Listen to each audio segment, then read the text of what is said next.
You ask Tiger to solve. This deals with linear equations with one unknown. The final result is d equals 2. Let's solve it step by step. Simplify the expression. Group like terms. Simplify the arithmetic. Group all constants on the right side of the equation.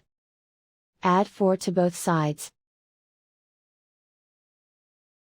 Simplify the arithmetic.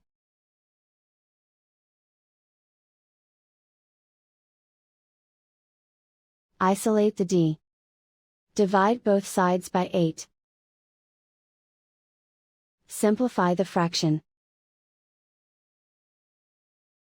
Find the greatest common factor of the numerator and denominator. Factor out and cancel the greatest common factor.